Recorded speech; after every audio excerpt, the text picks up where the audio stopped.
안녕하세요. 저는 올해 55살인 여자입니다. 저에게는 나이 차이가 아주 많이 나는 남동생이 하나 있어요. 저보다 14살이 어리고 올해 31살의 나이입니다. 제 남동생의 결혼을 앞두고 참 기분이 싱숭생숭해서 이렇게 글을 쓰게 되었어요. 저희 부모님은 금슬이 참 좋으셨습니다. 어린 나이에 결혼하기 전 저를 가지셨고 저를 책임지기 위해 가정을 꾸리셨죠. 20이란 나이에 저를 낳으신 부모님은 제가 태어나면서 아등바등 사셔야 했습니다. 신생아에겐 참 많은 것들이 필요로 했으니까요. 그렇게 저를 금이야 오기야 기르셨고 제가 15살이 되던 해에 남동생을 하나 더 낳으셨죠. 그 나이라고 해봤자 어머니와 아버지 두 분 다 30대 중반이셨거든요. 그런데 제 어머니는 몸이 정말 연약하신 분이셨어요. 그래서 제가 힘들게 태어났다고 들었거든요. 저는 그래도 어머니가 젊었을 때 낳아서 괜찮았을지 몰라도 30의 중반의 나이에 한 번 더 출산하는 어머니께 꽤 위험했었나 봅니다. 어머니는 남동생을 낳고 그렇게 눈을 더는 뜨지 못하셨어요. 저희 아버지는 그렇게 아들을 얻고 아내를 잃어야만 했습니다.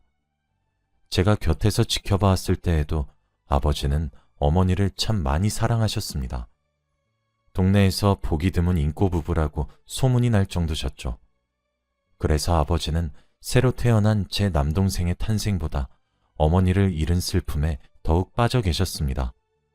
그래서 남동생을 돌보는 것은 오롯이 제 몫이 되어버렸어요. 어머님을 보내신 후에도 아버지는 돈을 계속 벌어야 했기에 저는 남동생을 제가 키워야만 했죠. 처음엔 남동생이 참으로 미웠습니다. 조그마한 이 존재 하나 때문에 제가 사랑하는 어머니는 하늘나라로 가셨고 아버지도 더 이상 웃음을 지어주시지 않으니 제가 얼마나 원망했는지 몰라요. 그런데 그 아이는 잘 울지도 않았습니다. 잠도 잘 잤고 보채는 것도 없었죠. 지금 생각해보면 갓난아기가 저렇게 순할 수 있나 싶을 정도로 매우 순한 아이였던 거죠. 저희 사정을 불쌍히 여기신 앞집 아주머니가 참 많이 도와주셨습니다. 저희 아버지는 지역을 돌아다니면서 일을 하셔서 집에 저와 남동생만 있어야 했는데 제가 학교에 가 있는 시간 동안에는 앞집 아주머니가 남동생을 봐주셨어요. 제가 학업을 졸업하고 성인의 나이가 되었을 때 제 남동생은 고작 6살이었습니다. 그런데 그때 예상치 못한 비극이 찾아왔어요. 전생에 제가 나라를 팔아먹었었던 것인지 아버지가 그만 교통사고로 중태에 빠져버렸습니다. 응급 상황을 여러 번 넘기시다 결국 6년 만에 어머니의 뒤를 이으셨어요. 제겐 아버지의 사망보험금 1억이 전부였습니다. 1억으로 이제 6살이 된 남동생과 성인이 된 제가 사회에서 살아남는다는 사실은 정말 말도 안 되는 일이었습니다. 저는 선택해야 했어요. 대학을 포기하고 남동생을 키우는 것에 올인할 것인지 사망보험금으로 대학까지는 졸업을 할 것인지를 말이에요. 처음에 대학이고 뭐고 공장에 당장이라도 취직해 일을 하려고 했어요. 대학에서 합격 발표가 나서 등록금을 내야 한다고 했지만 당장 부모가 없는 상태였고 앞으로 학업을 위해 포기하려고 했습니다. 그런데 그때 앞집 아주머니께서 그러지 말라고 말씀하시더군요. 자신이 조금 더 도와줄 수 있으니 대학교를 나와야 한다고, 그래야 하늘에 있는 부모님이 덜 미안하실 거라고 하면서 말이에요. 그때 아주머니께 안겨서 눈앞이 막막하다고 아주 펑펑 울었습니다. 그런 저를 아휴 불쌍한 것, 불쌍해서 어떻게 하니 라고 하시며 저를 끌어안고 함께 눈물을 흘려주셨죠. 그렇게 저는 대학생활과 육아를 함께하게 되었습니다. 주위에서도 손가락질을 참 많이 받았어요. 애가 애를 업고 다니니 미혼모란 소문도 많이 났죠. 동생도 엄마의 손길이 아닌 서툰 누나의 손길로 자랐기 때문에 저를 종종 엄마라고 부르기도 했었거든요. 대학교 공부를 해도 저는 친구들을 제대로 사귈 수가 없었어요. 빠르게 집으로 가서 아이를 봐야 했거든요. 제가 친구들과 함께 놀 돈도 아까웠고 제가 그렇게 밖으로 나돌면 나돌수록 제 남동생은 남들보다 뒤처지게 될 테니까요. 제 손으로 아이를 키우고 있다 보니 그것도 싫더라고요. 학교에 가서 공부를 하고 집으로 돌아와 아이를 돌보고 아이를 재운 뒤 늦은 밤부터 새벽까지 아르바이트를 해서 돈도 벌어야 했습니다. 아빠의 목숨값을 허투루 쓸 수는 없었거든요. 지쳐 쓰러지고 싶을 때마다 남동생의 얼굴을 받고 다 내던지고 도망을 치고 싶을 때도 남동생의 얼굴을 보면서 꾹꾹 참고 견뎠어요. 제가 저 아이를 버리면 저 아이는 정말 천의 고아가 되어버리니까요. 제게 내려진 책임감이 저를 짓눌렀지만 버텨야 했어요. 쉽게 아플 수도 없었죠. 정신력으로 버티고 또 버텼습니다. 지금 똑같이 다시 한 번 더 해보라고 하면 아마 못할 거예요. 그렇게 남동생은 하루가 다르게 쑥쑥 컸고 초등학교에 입학하게 되었죠. 남동생은 초등학교에서 교육을 받는 6년 동안 늦게 알아도 될 법한 진실들을 알게 되었습니다. 우리 집에는 부모가 없다는 사실과 그리 부유하지 않다는 사실, 그리고 우리가 고아란 사실이 많이 티가 난다는 것도 알게 되었습니다. 그래서 동네 사람들에게 우리가 동정받고 있다는 사실까지 말이에요. 앞집 아주머니와 같이 좋은 어른들도 많았지만 그런 우리의 겉모습만 보고 손가락질을 하는 나쁜 어른들도 있다는 사실도 알게 되었죠. 남동생은 학교에서 놀림도 많이 받았습니다. 부모가 없다는 문제로 말이에요. 그런데 우리 남동생은 제게 그런 것들을 하나도 티내지 않았어요. 아마 그 당시 어린아이의 시선에 보기에도 20대의 여자 혼자서 아이까지 책임지는 것이 상당히 벅차 보였나 봐요. 나중에 남동생의 담임선생님께 상담을 받으러 갔다가 그렇게 놀림을 받고 있는 광경을 목격했을 때 제 심정은 아마 아무도 모르실 겁니다. 저는 결혼도 출산도 하지 않았지만 이미 남동생을 제 아이처럼 기르고 있었기 때문에 부모의 마음과 다를 바 없었거든요. 누나를 걱정시키고 싶지 않다는 남동생의 마음을 존중해 저도 끝내 모른 척을 했습니다. 마음 같아서는 내 동생을 괴롭히는 아이들의 머리통을 갈겨주고 그 집 부모들을 찾아가서 아주 쑥대밭을 만들어주고 싶은 마음이 굴뚝 같았는데 남동생의 자존심을 위해 참았습니다. 남동생은 그런 와중에도 공부도 곧잘 했어요. 형편이 여의치 않아 비싼 과외 한번 제대로 시켜주지 못했지만 항상 전교에서 5손가락 안에 드는 수재였죠. 지금 생각해보면 아마 어린아이가 할 수 있었던 최고의 선물이 성적표였던 것 같습니다. 좋은 성적을 받아와 제게 보여줬을 때 제가 환히 웃었던 것을 보며 동생이 뿌듯해했거든요. 저희 남매는 그렇게 나이를 먹어갔습니다. 모르는 것들은 앞집에 계신 아주머니께 여쭤보고 배워가면서 말이에요. 앞집 아주머니는 정말 저희 남매의 은인이시죠. 하얀 빨래에 얼룩이 지면 어떻게 해야 하는지 같은 기초적인 살림살이부터 공과금이랑 전기세 이런 것들도 어떻게 내는지 배웠고 정부에서 지원을 받을 수 있는 제도들도 아주머니께서 아주 많이 알려주셨답니다. 다행히도 아주머니의 자식들이 전부 결혼하고 출가한 뒤라 저희 남매에게 도움을 주실 수 있으셨거든요. 그런 아주머니도 항상 저를 안타까워하셨고 안쓰러워하셨습니다. 동생에게 너무 목을 매지 말고 저보고 제 인생을 항상 살려고 노력을 해야 된다고 했죠. 꽃다운 나이인데 연애도 안 하고 뭐하냐고 하면서요. 그 나이는 2번 다시 돌아오지 않는다고 청춘은 소중한 것이라고 하시면서 말입니다. 자기한테 조금 더 맡기고 하고 싶은 것도 조금씩 하고 살라고 하시기도 하셨죠. 그런데 그게 어떻게 되나요? 눈앞에 아직 어리기만 한 동생이 아른거리는데 말이에요. 제가 제 청춘을 즐기겠다고 동생을 잠시 뒷전으로 밀어놓으면 제 마음이 편하지도 않을 테고, 그리고 동생은 엄마와 아빠의 손길보다 누나인 제 손길에 자랐기 때문에 저를 계속 찾습니다. 그런 아이가 눈에 밟히는데 제 맘대로 청춘을 즐기는 건 도무지 할 수 없었어요. 게다가 동생이 커가면 커갈수록 들어가는 돈도 많고 나아가야 할 돈도 많은데 그런 여유를 즐길 순 없었죠. 적어도 부모님 다 돌아가셔서 어린 동생과 남겨진 제게는 사치 같은 이야기였습니다. 그 사이 남자를 아예 만날 수도 없었고요. 누군가에게 벅쳐 보인다는 말을 듣고 싶지도 않고 저를 잘 모르는 사람이 제게 고생이 많다고 가짜는 위로나 동정을 건네는 게 기분이 참 별로였거든요. 그래서인지 저도 제 인생을 산다는 것보단 동생을 위해 살아왔다는 생각이 들기도 하네요. 그렇게 저는 결혼이란 건 아예 포기를 했습니다. 요즘이야 비혼주의인 여성들이 제법 여기저기 많이 보이고 있지만 사실 저 때 당시엔 여자가 결혼을 하지 않고 혼자서 삶을 살아간다는 것이 흔치 않았거든요. 저도 앞집 아주머니께 얼마나 잔소리를 들었는지 몰라요. 그 사이 제 동생은 점점 나이를 먹어갔고 고등학교까지 졸업을 앞두고 있었습니다. 눈 깜짝할 새에 성인을 앞두고 있었죠. 동생에게 남들 다 한다는 비싼 과외는 한 번도 시켜주지 못했지만 학창시절 내내 전교에서 5손가락 안에 들 정도로 열심히 공부를 해서 그런지 명문대에도 철석 합격을 했죠. 제게 명문대 합격 증서를 내밀면서 말해주더라고요.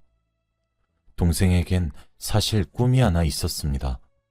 그런데 다른 아이들처럼 구체적인 직업을 가지겠다는 꿈이 아니었어요. 형체가 없었거든요. 그 꿈은 바로 제게 효도하고 꼭 호강을 시켜주겠다는 꿈이었습니다. 그래서 꼭 성공을 해야겠다 다짐을 했다고 해요. 왜 그런 꿈을 꿨냐고 물어봤더니 동생이 그러더라고요. 제가 우는 모습을 한번 본 적이 있는데 그게 아직까지도 잊혀지지가 않고 눈앞에 그 모습이 그려진다고 말이에요. 그 모습을 목격했던 당시의 동생은 아주 어린 나이였는데 제가 다른 날과 마찬가지로 동생을 재웠던 날이더군요. 동생을 재우고 난 후 혹시라도 제가 우는 소리가 새어나가게 되어 그 소리에 동생이 잠에서 깰까 싶어 입을 막고 울음을 삼키면서 서럽게 울었었나 봅니다. 구석에 쪼그리고 앉아서 말이에요. 사실 그 시절에 눈물이 참 많았었거든요. 그래도 제가 그렇게 약한 모습을 동생에게 보여줄 수 없다는 강박이 있어서 동생에게는 단 한 번도 보여주지 않았던 모습인데 그렇게 들켰을 줄은 몰랐어요. 동생은 본능적으로 그런 제 모습을 보고 모른 척을 했더라고요. 그리고 다음날 앞집 아주머니께 물어봤었나 봐요. 우리 누나는 자신이 어떻게 해야 더 이상 울지 않을 수 있냐고요. 그때 아주머니가 동생에게 그런 말을 했대요. 나중에 네가 다 갚아줘야 한다. 너희 누나한테 사랑받은 것도 다 갚아주면 돼. 그러면 돼. 고생하는 누나를 보고 절대 엇나가지 말고 착하고 바르게 크고 공부도 많이 해서 훌륭한 사람이 되면 더 좋지? 라고 말이에요. 그때 동생이 훌륭한 사람이 되면 누나가 많이 기뻐할까요? 라고 물었답니다. 그랬더니 아주머니가 당연하지 라고 대답했다고 하더라고요. 그때부터 동생의 꿈은 제가 한박 웃음을 지으며 행복하게 사는 것이었다고 해요. 공부를 하다가도 얼마나 하기 싫었던 적이 많았는지 아냐고 웃으면서 말하다가 제게 그랬어요. 근데 누나, 아무리 하기 싫어도 나는 내 어린 시절의 누나를 떠올려 보면 항상 밤마다 나 몰래 눈물을 삼키고 있었던 모습밖에 떠오르지 않아서 공부가 너무 하기 싫었지만 그만둘 수 없었어. 나는 어려서 누나가 얼마나 많은 것들을 포기해야 했는지 당시에 알지 못했지만 누나가 힘들어한다는 사실과 그런 모습을 나에게 숨기고 싶어 한다는 사실은 알고 있었거든. 그리고 나도 점점 그 시절 나를 떠맡았던 누나의 나이가 되니까 누나가 얼마나 많은 것들을 포기하고 날 책임져 줬는지도 잘 알겠어. 누나, 그동안 너무 고마웠고 사랑해. 나도 이제 성인이니까 이젠 누나가 하고 싶은 것들 하면서 살았으면 좋겠어. 라고 하더라고요. 저는 동생의 그 말에 제가 많이 힘들어했고 어쩌면 조금 원망도 했었던 지난 힘들었던 순간들을 보상받는 듯 했습니다. 지금도 그렇게 말을 해준 순간이 눈에 선하네요. 그렇게 든든하게 커서 온 제 동생이 몇 달 전 제게 결혼하고 싶은 여자가 생겼다고 꼭 소개해주고 싶다며 제게 보여준 사람이 하나 있습니다.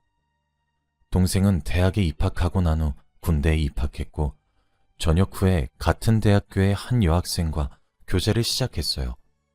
처음 만든 여자친구였죠. 그런데 졸업을 하고 좋은 직장에 취업한 이후로도 쭉 만나는 것 같더라고요. 그러니 자연스레 서로 결혼 이야기가 오고 갔나 봐요. 저는 그렇게 동생의 여자친구를 소개받게 되었습니다. 그 사람의 첫인상은 동생과 비슷했어요. 착하게 잘 자랐고 선해 보였죠. 얼핏 봐도 둘은 잘 어울리는 한 쌍인 것 같더군요. 같은 대학을 다니면서 만나게 되었고 꽤 오랜 시간 동안 연애를 했으니 이제 결혼을 하고 함께 살고 싶다는 동생의 말이 제게는 왜 조금 충격적으로 들렸는지 모르겠습니다.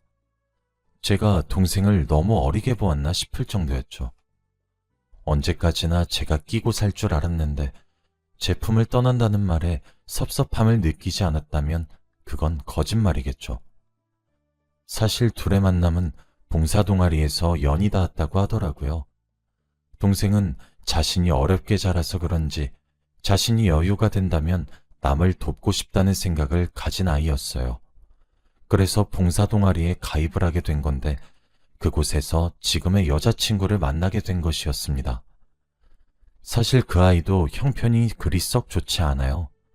고아원 출신이었기 때문에 형편이 어렵다는 것에 더 가깝죠. 그렇지만 그 아이도 자신의 형편이 조금 더 나아졌기에 남을 돕는 것이 당연하다는 마음가짐을 가지고 있어서 둘이 봉사를 하다가 만나게 된 것 같더라고요. 저는 비혼주의가 된 지 오래되어서 제 결혼자금보다는 동생의 결혼자금을 모았습니다. 동생의 결혼 결심에 정말 지금 보여준 너의 여자친구와 백년해로 하며 행복하게 살 수 있겠냐 물어보니 당연하지 라고 대답하는 동생에게 제가 모아놨던 결혼자금을 쥐어주려고 했어요. 그런데 제가 먼저 말을 꺼내기도 전에 동생이 자신의 여자친구와 눈빛을 주고받더니 그러더군요. 누나, 나 여자친구랑도 이야기를 다 끝내고 말하는 건데 누나, 우리 셋이서 함께 살래? 여기보다 더 좋은 집에서 말이야. 나도 이제 돈도 많이 벌어. 라고 말이에요. 동생의 여자친구도 네, 저도 좋아요. 사실 연애하면서 얼마나 누나 얘기를 많이 했는지 몰라요. 그래서 저도 항상 궁금했었거든요. 그리고 내심 존경스럽기도 했고요. 어린 나이부터 무거운 책임감을 받아들이셨다는 부분이 정말 멋지게 느껴졌어요. 저희가 결혼을 하더라도 자신 때문에 평생 혼자 되기로 선택한 누나를 버릴 수 없다고, 더 이상 혼자가 아니라고 느끼게 해주고 싶다며 꼭 함께 살게 해달라고 어찌나 부탁을 하던지. 저도 이 사람 이렇게 바르고 잘 자라게 해주신 분과 함께 사는 거 좋아요. 부담 느끼셔서 거절하지 마시고 저희 함께 살아요. 네? 그리고 저도 제대로 된 가족이 없는걸요? 형님께서 제 가족이 되어주시면 안 될까요? 라고 하더라고요. 얼마나 울컥했는지 모를 겁니다. 결혼을 하면서도 저를 생각해준 제 남동생이나 그를 꼭 닮아 마음씨도 넓고 착한 여자친구나 어쩜 그리 순하고 바보 같은지. 그래서 알겠다고 같이 한번 살아보자 해버렸어요. 동생과 그 여자친구, 아니 제 예비 올케에게 저는 선물을 하나 주었어요. 제가 그동안 모았던 돈으로 셋이서 함께 살 아파트를 동생의 명의로 하나 장만해 주었거든요. 동생과 예비 올케는 몸둘 바를 모르겠다며 한사코 거절을 하려고 하길래 제가 아주 으름장이란 으름장은 다 놓으며 억지로 손에 들려주었습니다. 지금은 웬만한 준비는 다 끝났고 곧 동생과 새로운 가족을 맞이하는 날만 기다리고 있어요. 그래서 그런지 참 마음 여기저기가 많이 싱숭생숭한 느낌입니다. 어저께 동생이 슬그머니 찾아와 함께 잠을 자자 그러더라고요. 덩치는 산만한 것이 아직까지도 어린아이처럼 천진한 구석이 있나 싶어 알겠다 하고 함께 바닥에 이불을 펴서 누웠습니다. 동생이 제게 그렇게 말을 하더라고요. 누나, 이제 정말 누나 인생만 살아. 밖에 나가서 남자친구도 한번 만들어보고. 나 때문에 여지껏 제대로 된 연애도 못 해봤잖아. 난 혜진이가 있잖아. 꼭 결혼을 하는 게 아니더라도 누나 인생이잖아. 누나 하고 싶은 것만 하고 살아. 누나 인생을 살아줘. 그동안 나 이렇게 바르게 자라게 해준 것도 다 누나 덕이고 그래서 저렇게 좋은 사람을 만날 수 있었어. 이 모든 것들 다 누나 덕이니까 항상 고마워. 그리고 누나는 내 누나이기도 하지만 엄마이기도 하니까 내 결혼식 날에 혼주석에 꼭 앉아줘야 한다? 라고 하더라고요. 그렇게 말을 내뱉고는 쑥스러웠는지 등을 돌리며 잠을 청하는데 전 얼마나 감동을 받았는지 모르겠습니다. 제겐 너무 아들처럼 애틋한 제 동생을 동네방네 자랑하고 싶어서 이렇게 글을 쓰게 되었어요. 곧 몇 달 뒤 제 동생은 결혼식을 올리게 됩니다. 동생네 부부의 새로운 출발을 여기 있는 여러분들 모두가 축복해 주셨으면 좋겠어요. 제 긴 이야기는 여기서 마치겠습니다. 들어주셔서 감사합니다. 여러분들도 오늘 행복한 하루 되시길 바랍니다.